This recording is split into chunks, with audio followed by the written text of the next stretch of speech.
မင်္ဂလာပါရှင်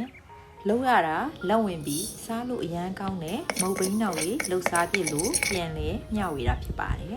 နှမ်းနောက်မွေးမွေးလေးရဖို့အတွက်ကတော့နှမ်းကိုလော်ပြီးစားနဲ့ထောင်းပေးထားရမှာဖြစ်ပါတယ်အုံးလေးကိုလည်းချစ်ပေးထားရမှာဖြစ်ပါတယ်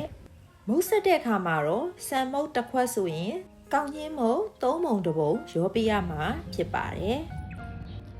စားနဲ့ငယ်ထည့်ပြီးရင်တော့ရေနဲ့တမသွားအောင်လုံးပေးရမှာဖြစ်ပါတယ်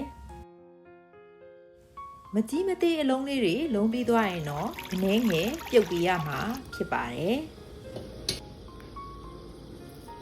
မုံလုံးရေပေါ်ဖော်တယ်လို့မျိုးတော့ကြက်အောင်ပြုတ်စရာမလိုပါဘူးရှင်မကြက်ကြက်မုံလုံးလေးတွေကိုတော့ဆယ်ပြီးပူတော့နေပေးရမှာဖြစ်ပါတယ်ဒီနေရာမှာစီသုံးဖို့တော့လိုပါတယ်ရှင်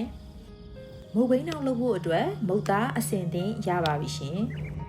ဒီနေရာမှာတော့မိမိစိတ်ရှိရင်ရှည်တယ်လို့အသေးအကြီးပုံဖော်လို့ရပါပြီရှင်ဘီးနဲ့ပုံဖော်ရင်တော့ပိုလှပါတယ်ရှင်ကျမစီမှာတော့ဘီးအသစ်မရှိတာမို့လို့ခရင်းနဲ့ပုံဖော်ခြင်းဖြစ်ပါတယ်လုပ်ပြီးသားမုတ်တွေကိုတော့15မိနစ်ကနေမိနစ်20ခန့်ပေါင်းပေးရမှာဖြစ်ပါတယ်မုတ်ဘိန်းနောက်လေးရပါပြီရှင်